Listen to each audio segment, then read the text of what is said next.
Hi Birbsquad, what's up? Welcome back to my YouTube channel. My name is Victoria Ryan. This is Popples, my Quaker parrot. Turn around, dude. That works. Yoshi, up here, dude. Thank you. This is Yoshi, my yellow-sided green-cheeked parakeet, also known as a conure, and he is who we're going to be talking about today. I apologize that everything is a mess right now. My life is freaking crazy. Today I'm going to be talking about, is a green-cheeked parakeet right for you? People will tell you all day long, to the point like, do your research, you need to do your research. It takes more than just sitting and reading Google all day to know if a green-cheeked parakeet is right for you. You gotta look at your lifestyle. You have to see if a green-cheeked parakeet will fit your lifestyle, because a green-cheeked parakeet may be a great beginner bird for one person, it may be a absolute horrible beginner bird for someone else. These are just my thoughts on different lifestyles. If you're considering a green-cheeked parakeet, this is what I'm thinking. So the one that I get asked a lot is people that are in school or they work Monday through Friday, 8 to 5, whatever, you're gone all day. Is a green-cheeked parakeet suitable for that lifestyle? Yes and no. Say you were gone every day, work, school, whatever, 8 to 5. If that is your life, but as soon as you come home from work, school, said whatever, and you make that green cheek your priority, you take him out of his cage, you play with him, you have interaction, you do some simple target training, whatever, it is doable, you can make it work. And also, you gotta consider too, in the morning, like if you have to be at work or school by 8 o'clock in the morning, majority of us don't wanna get up earlier than what we have to. So if you have to consider like an extra half hour to an hour focused on your bird, getting his day ready, his or her day ready, getting him his food, water, making sure everything is okay, toys. And honestly, I recommend that you do have a second cage. Like you have one that's specifically just for sleeping, no toys or anything is in there, and you take him out of that cage and put him in his play cage where his fun toys are and stuff for the day. And that's what I recommend that you do. So you gotta think, like every morning before you go to school or work and you're preparing your bird's day, that takes some extra time. So you got that, and your main focus in the evening should be your bird, because yes, he has a nice cage, he had plenty of toys. It's not a solution to keeping your bird happy. That just pacifies him for the day. So you need to take him out as soon as you get home, interact with him, play with him, because green cheeks are very social birds. They want your interaction, they want your attention, want to experience life with you because you're their companion, you're part of their flock. So it's very important that you interact with him, you spend your evenings with this bird. Say a minimum of at least 1 to 2 hours of actual one-on-one time. If he's just in the room hanging out with you while you're doing homework or whatever, that still counts. He's still there. He's still a part of what you're doing, and that is very important. Green cheeks will misbehave. Green cheeks will test you. They will test your authority. They're going to see what they can get away with, and if they notice that you're not paying attention, you don't give a poop about where they land or what they do, guess what? They're gonna do what they wanna do. And honestly, like, I don't blame them. And if you think about it, when you were a kid, if your parents didn't tell you to stop doing what you're doing, would you still continue that behavior? Yeah. If you're involved with after-school activities like band, sports, tutoring, whatever it is, if you don't have the time to at least, a good solid hour of undivided attention, and that's not counting them just being around you while you're working on homework stuff, like a good solid hour of like, I'm just focusing on my bird and my bird alone, then maybe if I would not get a green cheek. Green cheek parakeets appropriate for apartment living. Oh, this one's a touchy one too, because so many people, it's hilarious. You go in any of my green cheek parakeet videos, you'll see in the comments, my green cheek's super loud. Mine is, oh my gosh, so quiet. Mine is the loudest bird in the flock. So it's just this contradicting like battle of people with their green cheeks. So if you're looking into getting a green cheek, you're probably sitting there going, oh my gosh, are they loud or are they not? By nature, just hanging out with you, no, they are not loud. But here's the thing that people are getting at with their bird being loud. Certain triggers that make Yoshi in particular loud, and a lot of other people's green cheeks that I've noticed too and talked to them, and how they're loud, it's like a loud screech, like a eek, if that makes sense. It's a real high-pitched, like, screech. And there's certain things like blenders, other household items like vacuum cleaners, running water used to make Yoshi screech. Green cheeks are class clowns. They compete with noises around them. You live in a busy neighborhood where there's always stuff going on, you know, construction, this and that, then yeah, a green cheek wouldn't work well in your area because they're just going to compete with other noises. So yeah, just on a basic level, like, my green cheek, he is not loud, and when he started to show behaviors that,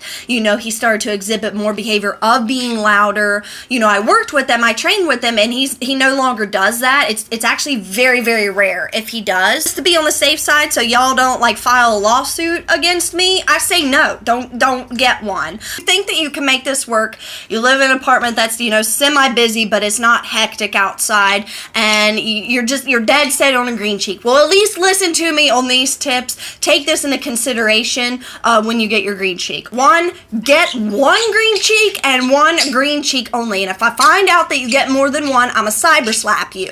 Don't. Stick to one green cheek. Two green cheeks, they're going to compete with one another. They're going to be misbehaving. They're going to try to outdo each other with who's really the class clown in the home. Get one and one only. Two, keep the household appliances to a minimum. Have a game plan. Know what you're going to do to stop the behaviors, because if you go into this having no idea how you're going to stop your green cheek from being loud, then don't get one, because you're going to end up getting kicked out, you're going to end up homeless, and I'm going to get sued. So please know what you're doing when you get a green cheek into your apartment. As far as like the cleanliness, I mean, green cheeks are pretty freaking messy, man. I mean, they fling their food and stuff. I mean, they're a bird. They fling food. They're messy.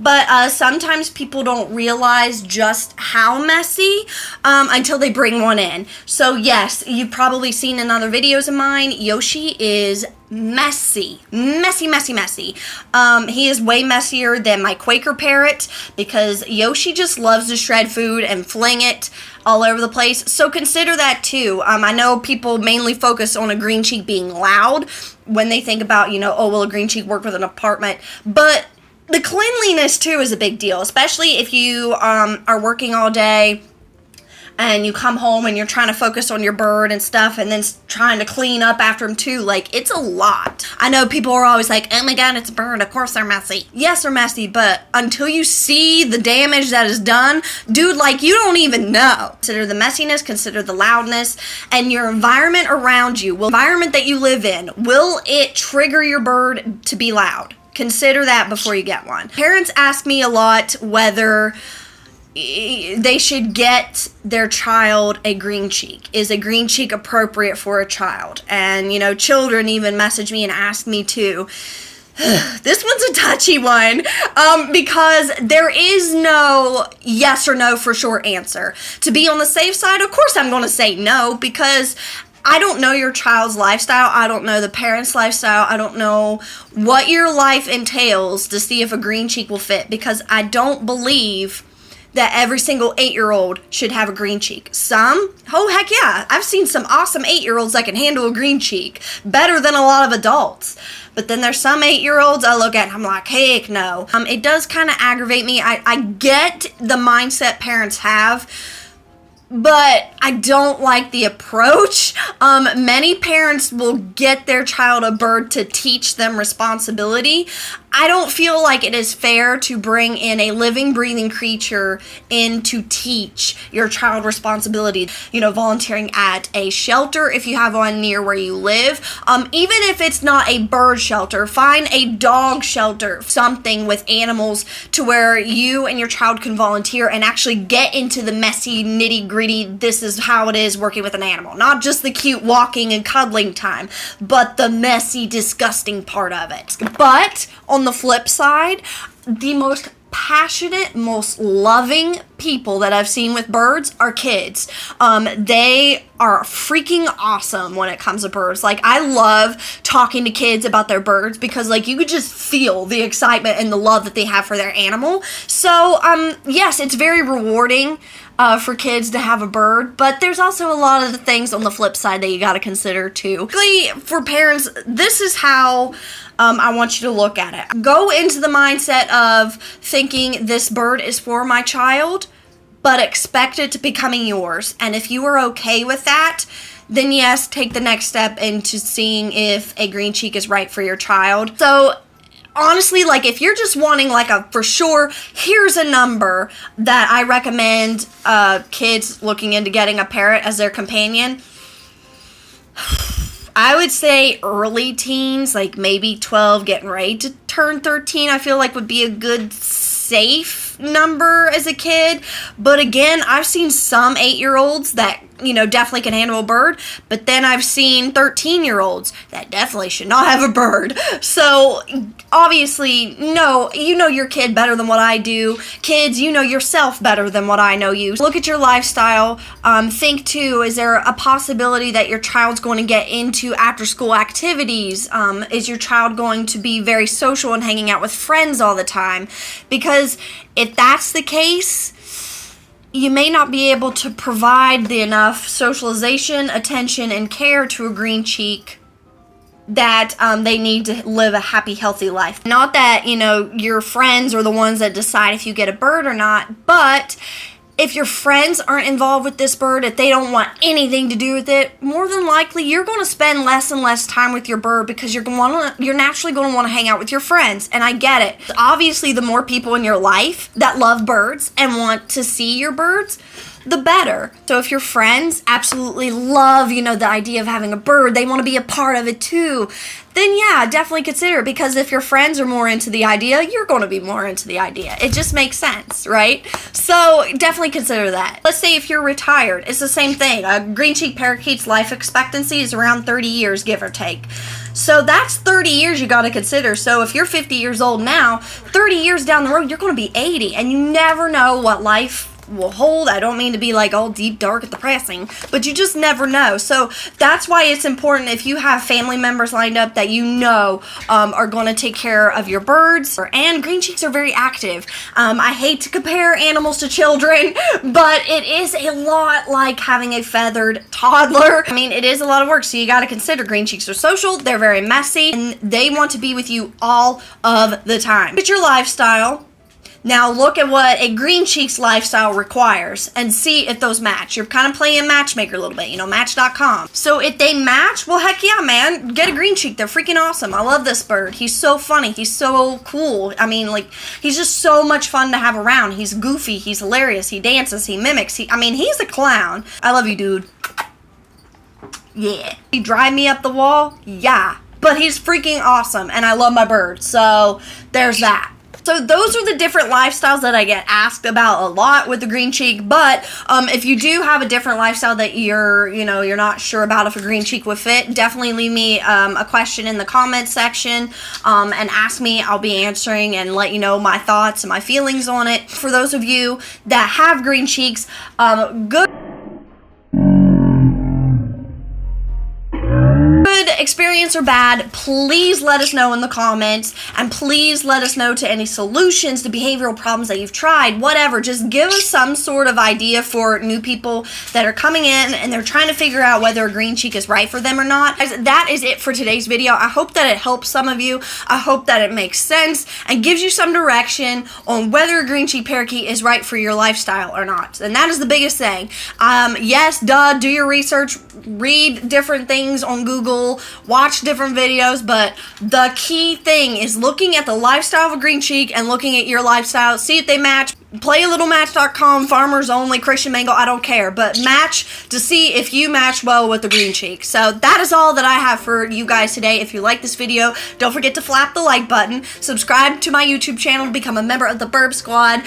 Triple me and my socials, both Instagram and Twitter, are both at Victoria Ryan. And if you're a gamer burb, you can follow me on my Twitch. I stream every Tuesday, Thursday, and Sunday, 8:30 p.m. Eastern Standard Time. I play games like The Witcher. I play Paladins. Everyone says I say it wrong, but I don't care. Paladins, Fart Night, you name it, we play it. So follow me on my Twitch. Alright, Burbs, that is it from us, and I will see you all in my next video. Bye, Birbsquad. Hi, Birbsquad. What's up? Welcome back to my socks YouTube channel. My name. I get. You know.